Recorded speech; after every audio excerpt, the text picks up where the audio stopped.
Bismillahirrahmanirrahim, walhamdulillahi rabbil alamin, wa sallallahu wa sallama ala nabiyyina Muhammad wa ala alihi wa sahbihi ajma'in, amma ba'd. لا يزال الكلام حول القاعدة الثانية التي ذكرها المؤلف رحمه الله في كتابه القواعد الأربع. Nous continuons donc dans l'explication de la deuxième règle qu'a cité l'auteur Muhammad ibn Abdul Wahhab rahimahullah dans son livre Al-Qawa'id Al-Arba', les quatre règles. ورددنا على بعض الشبهات التي ذكرها عباد القبور. Et nous avons certes précédemment répliqué à certaines ambiguïtés citées par les adorateurs des tombes. ومنها قولهم إن الله لا يوصل إليه إلا بواسطة كما أن الملوك لا يوصل إليهم إلا بواسطة. وقلت إن هذا تشبيه أو تشبيه الخالق العزيز بالمخلوق الضعيف. Et parmi leurs ambiguïtés, leurs paroles lorsqu'ils disent que Allah, on ne peut l'atteindre dans l'invocation, l'adoration, on ne peut l'atteindre que par un intermédiaire. De la même façon que les rois, ici-bas, les gouverneurs, on ne peut les atteindre qu'avec un intermédiaire. Et donc j'ai dit que ceci, c'est le fait de faire ressembler le Créateur, le Tout-Puissant, à la créature faible. ومن شبهات القوم أنهم يستدلون بحديث الشفاعة. Et parmi les ambiguïtés de ces gens-là, parmi les soufiyas, le fait qu'ils utilisent comme preuve le hadith de al-shafa'a fi sahihayn, le hadith de l'intercession. وفي حديث الشفاعة أن الناس يسألون الأنبياء يوم القيامة أن يشفعوا لهم عند الله ذلك من شدة القلق والخوف فكلهم يرفضون إلا نبينا محمد صلى الله عليه وسلم فيستأذن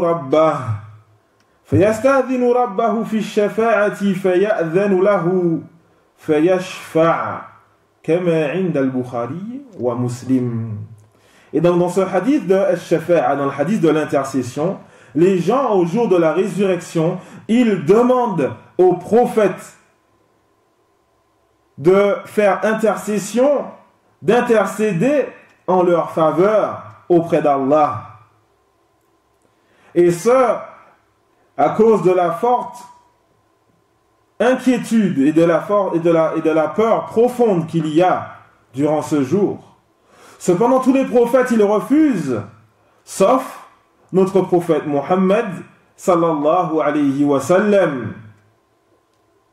Alors, il va demander à son Seigneur la permission concernant l'intercession.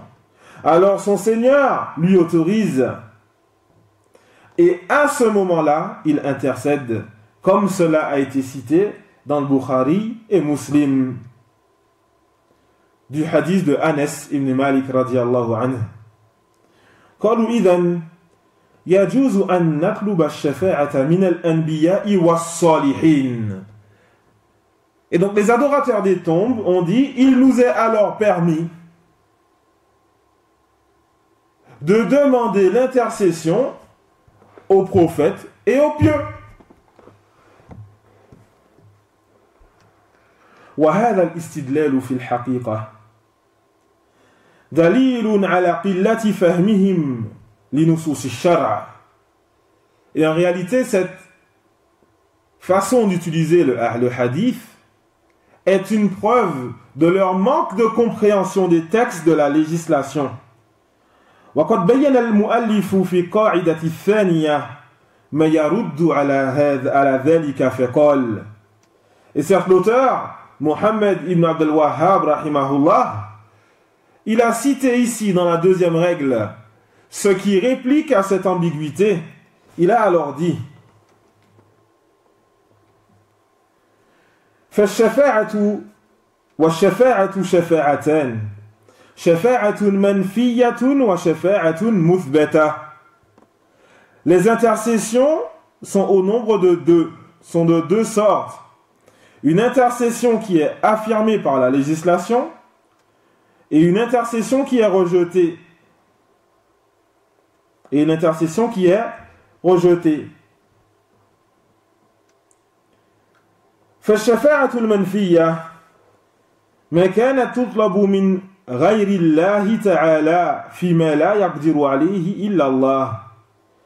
Et donc l'intercession qui est rejetée, celle qui est infirmée, est l'intercession qui est demandée à autre que Allah, le Très-Haut, concernant ce que seul Allah puisse faire. Et la preuve de cela, وَالدَّلِيلُ قَوْلُهُ تَعَالَى يَا أَيُّهَا الَّذِينَ آمَنُوا أَنْفِقُوا مِمَّا رَزَقْنَاكُمْ مِنْ قَبْلِ أَنْ يَأْتِيَ يَوْمٌ لَا بَيْعٌ فِيهِ وَلَا خُلَّةٌ وَلَا شَفَاعَةٌ وَالْكَافِرُونَ هُمُ الظَّالِمُونَ. Ô vous qui avez cru, dépensez de ce que nous vous avons accordé, avant que vienne le jour où il n'y aura ni rançon, ni amitié, ni intercession. Et ce sont les mécréants, ce sont les incroyants qui sont les injustes. Surat al-Baqarah, le verset 254. Et il continue l'auteur en disant وَالشَّفَاعَةُ الْمُثْبَتَةُ هِيَ الَّتِي تُطْلَبُ مِنَ اللَّهِ. Et l'intercession qui est affirmée, c'est celle qui est demandée à Allah. وَالشَّافِعُ مُكْرَمٌ بِالشَّفَاعَةِ. Et certes, l'intercesseur, il est honoré par cette intercession. وَالْمَشْفُوعُ لَهُ مَنْ رَضِيَ اللَّهُ قَوْلَهُ وَعَمَلَهُ بَعْدَ الْإِذْنِ كَمَا قَالَ تَعَالَى مَنْ ذَا الَّذِي يَشْفَعُ عِنْدَهُ إِلَّا بِإِذْنِهِ.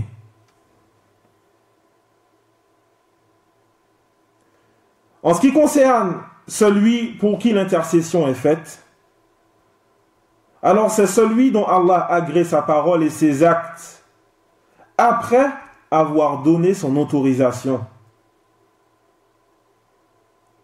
Comme Allah le dit, Man dha alladhi yashfa'u 'indahu illa bi'idhnihi.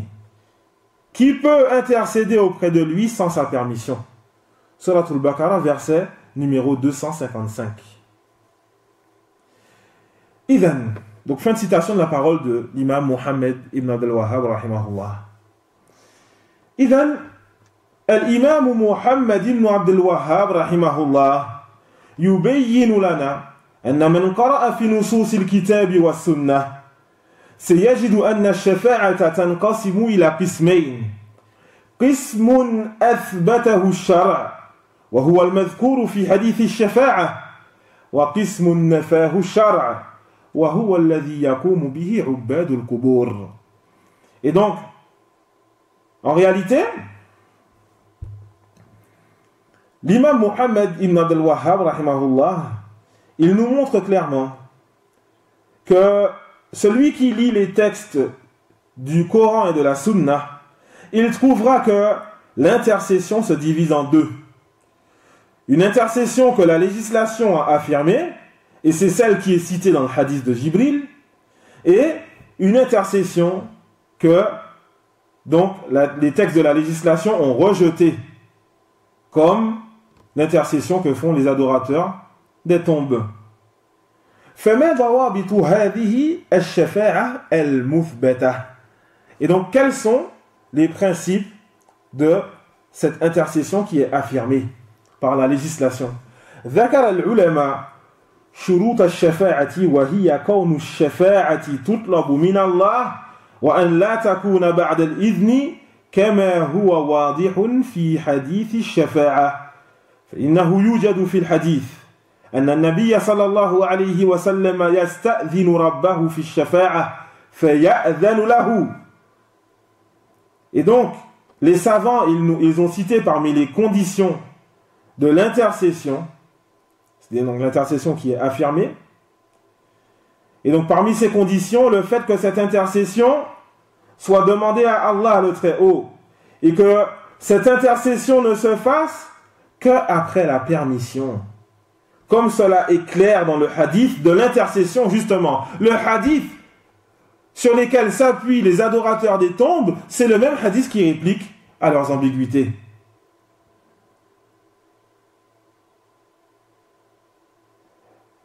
Car certes, il y a dans le hadith le fait que le prophète sallallahu alayhi wa sallam demande l'autorisation avant de faire intercession. Il ne vient pas et fait intercession comme cela. Mais il demande d'abord l'autorisation, puis l'autorisation lui est donnée. Fala shafa'ata qabla al-idhn. Il n'y a donc pas d'intercession avant la permission. Comme l'a dit Allah le Très-Haut, Man dhalladhi yashfa'u 'indahu illa bi'idhni. Qui peut intercéder auprès de lui sans sa permission? Wa shartu al-thani huwa rida Allah 'anil mashfu'i lahu. La budda min hadayni al-amrayn thubut ash-shafa'a. La deuxième condition, c'est le fait que Allah agrée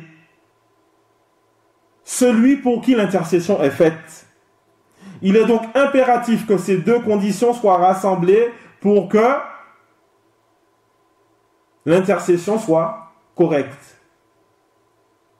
Et donc, première condition, al-idhn, l'autorisation d'Allah Azza wa Jal. Deuxième condition, le fait que Allah agrée celui pour qui l'intercession est faite. Allah Ta'ala qui dit dans son livre wa kam min malakin fis samawati la tughni shafa'atuhum shay'a illa min ba'di an ya'dhana Allahu liman yasha'u wa yarda. Et combien d'anges dans les cieux dont leur intercession ne sont nullement profitables sauf pour celui à qui Allah a autorisé, sauf après que Allah ait autorisé pour qui il veut et agrée. Sauf après que Allah ait autorisé pour qui il veut et agrée. Il est donc impératif, Surat An-Najm, verset numéro 26, il est donc impératif de rassembler ces deux conditions. Allah Ta'ala qui dit aussi وَلَا تَنْفَعُ الشَّفَاعَةُ عِنْدَهُ إِلَّا لِمَنْ أَذِنَ لَهُ. Et l'intercession n'est nullement profitable auprès de lui, sauf pour celui à qui il l'a autorisé. Surat Saba, verset numéro 23. قال ابن كثير رحمه الله فإذا كان هذا في حق الملائكة المقربين فكيف ترجون أيها الجاهلون شفاعة هذه الأصنام والأنداد عند الله ولم يشرع عبادتها ولا أذن فيها بل قد نهى عنها على ألسنة جميع رسله وأنزل بالنهي عن ذلك جميع كتبه انتهى. Ibn Kathir il dit rahimahullah, et si cela, donc vous voyez donc dans les versets qu'on a cités, le fait que l'intercession n'est nullement profitable. Ibn Kathir il dit, si cela concerne les anges qui sont rapprochés d'Allah, cette intercession, elle n'est pas profitable venant des anges qui sont rapprochés d'Allah. Alors, comment est-ce que vous, les ignorants, vous pouvez espérer une intercession venant de ces statuts et de ces égos que vous accordez à Allah? Et certes, Allah n'a pas légiféré le fait d'adorer celle-là. Et il ne l'a pas autorisé, mais au contraire, il a interdit cela par la langue de tous ses prophètes, de tous ses messagers. Et c'est en interdisant cela qu'il a fait descendre tous ses livres. وقال العلامة السعدي رحمه الله لا بد من اجتماع الشرطين إذن الله تعالى في الشفاعة ورضاه عن المشفوع له. Et le savantissime Sa'di, il dit dans son tafsir, rahimahullah, il est impératif de rassembler les deux conditions.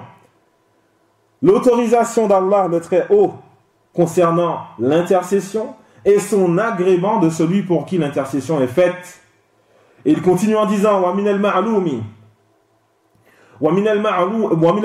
الْمُتَقَرَّرِ أَنَّهُ لَا يُقْبَلُ مِنَ الْعَمَلِ إِلَّا مَا كَانَ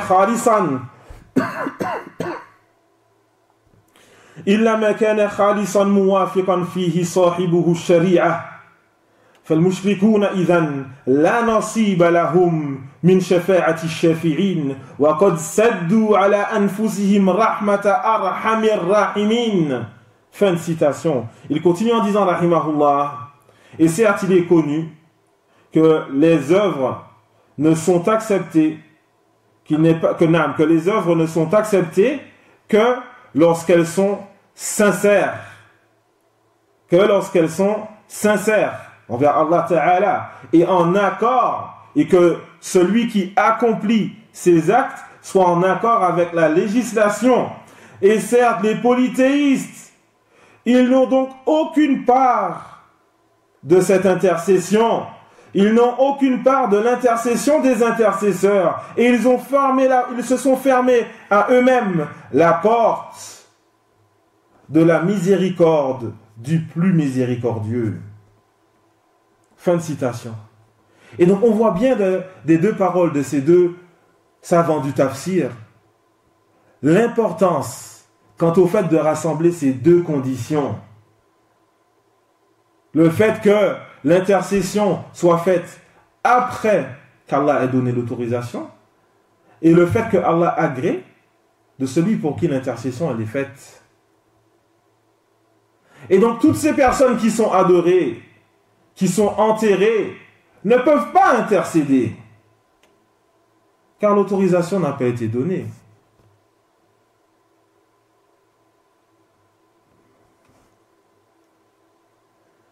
إذن لا تطلب الشفاعة إلا من الله. Et donc ne demande l'intercession que d'Allah. كأن يقول القائل اللهم شفع في الرسول. Comme le fait que la personne dise « Oh Allah, fais que le prophète intercède en ma faveur ». Ça, tu peux le faire. Mais le fait de demander directement l'intercession au prophète, non. أو يقوم الإنسان بالأسباب التي بها ينال شفاعة الرسول. Ou alors que l'individu va accomplir les actes qui vont lui permettre de bénéficier de l'intercession du prophète sallallahu alayhi wa sallam. أخرج البخاري في صحيحه عن جابر بن عبد الله رضي الله عنهما أن رسول الله صلى الله عليه وسلم قال من قال حين سمع النداء اللهم رب هذه الدعوة التامة والصلاة القائمة آت محمدا الوسيلة والفضيلة وابعثه مقاما محمودا الذي وعدته حلت له شفاعتي يوم القيامة. Al-Bukhari a cité dans son recueil, selon Jabir ibn Abdillah radiyallahu anhuma, que le messager d'Allah sallallahu alayhi wa sallam a dit, celui qui, lorsqu'il entend l'adhan, dit Allahumma rabba hadhihi ad-da'wati at-tamma wa salati al-qa'ima. Ô Seigneur, ô Allah, Seigneur, de cet appel parfait, de cette prière qui va être accomplie, ati Muhammadan al-wasilata wal-fadila, accorde à Muhammad al-wasila ainsi que al-fadila. Al-fadila donc, al-fadila donc, ainsi que les mérites. Et ressuscite-le à la place louable que tu lui as promis. Celui qui fait cette invocation après avoir entendu l'adhan, le prophète sallallahu alayhi wa sallam, il nous dit hallat lahu shafa'ati yawm al-qiyamah. Alors mon intercession lui est licite au jour de la résurrection. Il bénéficie de mon intercession au jour de la résurrection. Et donc, accomplis les causes qui te permettent de bénéficier de la donc de l'intercession du prophète sallallahu alayhi wa sallam.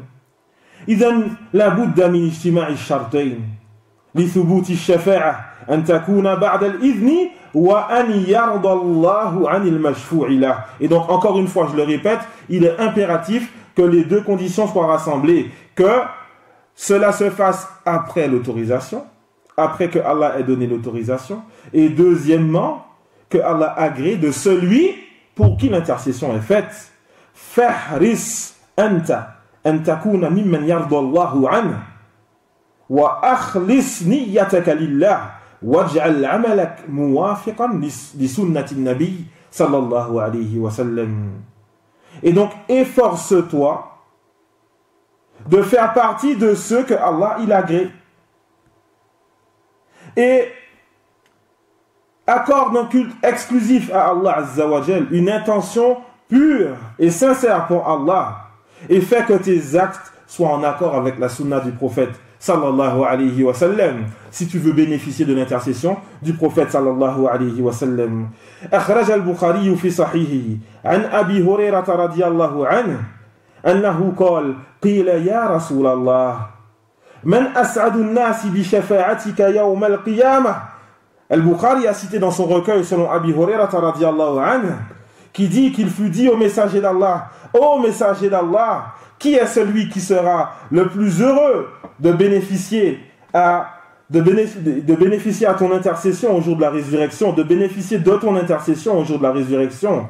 Qala Rasulullah sallallahu alayhi wa sallam, laqad dhanantu ya Aba Hurairah أن لا يسألني عن هذا الحديث أحد أول منك لما رأيت من حرصك على الحديث أسعد الناس بشفاعتي يوم القيامة من قال لا إله إلا الله خالصا من قلبه أو نفسه.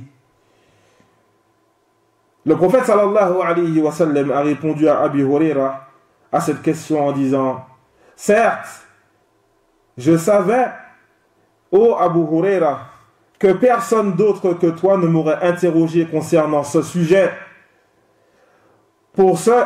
Personne ne m'aurait interrogé concernant ce sujet avant toi. À cause de ce que j'ai vu, des efforts que tu fournis et comment tu t'accroches au hadith, certes, celui qui sera le plus heureux au jour de la résurrection par mon intercession est celui qui dit La ilaha illallah, sincèrement venant de son cœur ou de son âme. أخرج الإمام مسلم عن ربيعة ابن كعب قال كنت أبيت مع رسول الله صلى الله عليه وسلم فأتيته بوضوئه وحاجته فقال لي سل قلت أسألك مرافقتك في الجنة. L'imam Muslim, il a cité dans son recueil selon Rabi'a ibn Ka'b, qui dit je passais la soirée avec le messager d'Allah sallallahu alayhi wa sallam. Alors je suis venu à lui avec son wado, son eau pour faire ses ablutions et ses besoins. Alors il m'a dit demande. Donc demande ce que tu veux. Je lui ai dit je demande le fait d'être à tes côtés au paradis. Allahu Akbar. Il n'a pas demandé de l'argent, il n'a pas demandé la carte vitale, il n'a pas demandé le fromage français, il a demandé le fait d'être aux côtés du prophète sallallahu alayhi wa sallam au paradis. Le prophète sallallahu alayhi wa sallam qui lui dit Ewa ghayra dhalik, tu ne veux pas autre chose que ça? Et donc là tu peux dire oui, je veux être à ta place au paradis et en plus de l'argent. Non, il n'a pas dit ça. Qultu huwa dhalik. Il a dit c'est ce que je veux. Allahu Akbar. Ces gens-là, ils voulaient al-akhirah. Ils voulaient l'au-delà. Alors le prophète sallallahu alayhi wa sallam a répondu en disant fa'inni ala nafsika bi kathrati sujud. Alors aide-moi te concernant en augmentant les prosternations. C'est-à-dire en augmentant les prières. Accomplis beaucoup d'œuvres pieuses. Aide-moi te concernant. Tu veux bénéficier de l'intercession du prophète sallallahu alayhi wa sallam. Accomplis des actes de piété. Augmente des bonnes actions. فعباد القبور تعلقوا بالنصوص التي ذكرت الشفاعة المثبتة وظنوا أن كل شفاعة فهي جائزة. Et donc les adorateurs des tombes se sont accrochés au texte qui montre que l'intercession est affirmée dans la religion. Ils se sont accrochés à ces textes et ils ont pensé que toute forme d'intercession, elle est affirmée. وهناك طائفة أخرى الخوارج تعلقت بالنصوص التي تنفي الشفاعة فمنعوا الشفاعة للمؤمنين الذين استحقوا العذاب أن يدخلوا النار أن لا يدخلوا النار ويدخلوا الجنة والمؤمنين الذين دخلوا النار أن يخرجوا منها. Il y a un autre groupe qui se sont accrochés aux textes qui rejettent, qui infirment l'intercession. Ils ont donc interdit, ils ont donc dit qu'il est interdit, que l'intercession est interdite aux croyants qui méritaient d'être châtiés, afin qu'ils ne rentrent pas en enfer, mais qu'ils rentrent au paradis. Et donc, les croyants qui méritent d'être châtiés, et donc, ils disent, les Khawarij, qu'ils n'ont pas d'intercession afin de les empêcher de rentrer en enfer pour les faire rentrer au paradis. De la même façon, ceux qui sont rentrés en enfer, il n'y a pas d'intercession pour les faire sortir de l'enfer et les faire rentrer au paradis. Ils rentrent en enfer, ils y restent.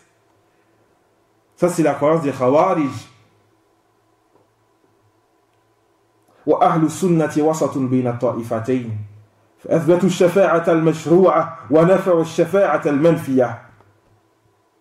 Et donc les gens de la Sunna sont dans le juste milieu entre ces deux groupes. Ils ont affirmé l'intercession légiférée et ils ont infirmé l'intercession qui est infirmée, l'intercession qui est interdite.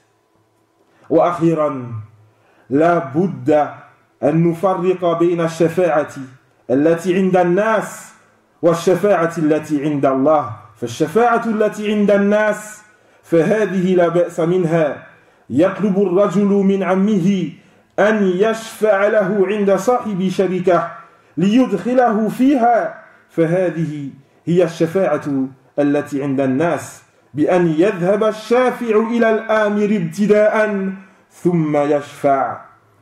Et ensuite, pour finir, il est impératif que nous fassions la différence entre l'intercession qui s'applique entre les gens et l'intercession qui se fait auprès d'Allah. Car certes, l'intercession qui se fait parmi les gens, celle-ci, il n'y a pas de mal. Comme le fait que l'individu demande à son oncle d'intercéder en sa faveur auprès du responsable, auprès du propriétaire d'une entreprise, pour que celui-ci le fasse rentrer dans la société. Il n'y a pas de mal à cela, à cette forme d'intercession. C'est-à-dire que l'oncle, l'individu, il va donc aller, l'intercesseur va aller auprès de celui qui prend la décision. L'intercesseur va aller auprès de celui qui prend la décision et de lui-même, premièrement, c'est lui qui va commencer à faire l'intercession. Puis il va faire l'intercession. أما الشفاعة عند الله فلا يشفع الشافع عنده إلا بعد إذنه كما بينه شيخ الإسلام ابن تيمية رحمه الله كما في مجموع الفتاوى. Tandis que l'intercession qui se fait auprès d'Allah, celle-ci, alors il faut savoir que l'intercesseur ne peut intercéder auprès d'Allah qu'après que Allah ait autorisé. Avant cela, il n'y a aucune intercession qui est faite. Comme l'a montré Cheikh al-Islam ibn Taymiyyah rahimahullah clairement dans son livre, comme dans Majmou' al-Fatawa. فمن فهم ذلك فهم أن الأمر كله بيد الله وأن الشفاعة كلها لله. Et donc celui qui comprend cela, il comprend alors que tout est entre les mains d'Allah et que l'intercession tout entière appartient à Allah. لأن الشافع لا يستطيع أن يشفع عنده ibtida'an. Car l'intercesseur, il ne peut pas de lui-même intercéder auprès d'Allah. Il ne peut pas de lui-même intercéder auprès d'Allah. Il ne peut le faire que si Allah lui permet. Et donc tout est entre les mains d'Allah. C'est pour ça que Allah Ta'ala, il dit قُلْ لِلَّهِ الشَّفَاعَةُ جَمِيعًا. À Allah seul appartient toute l'intercession. Qul lillahi shafa'atu jami'a. À Allah appartient seul, à Allah seul appartient toute l'intercession. Surat Az-Zumar, verset numéro 44. Et donc on va arrêter là pour aujourd'hui, Inch'Allah ta'ala. On demande à Allah Azza wa Jal de nous accorder la réussite. Il est certes capable de toutes choses. On reprend la semaine prochaine, bi'idnillahi ta'ala, avec al-qa'idatu thalitha, la troisième règle. Waffaqallahu al-jami' lima yuhibbuhu wa yardah. Wa sallallahu wa sallam ala nabiyyina Muhammad wa ala alihi wa sahbihi ajma'in. Wa jazakumullahu khayra.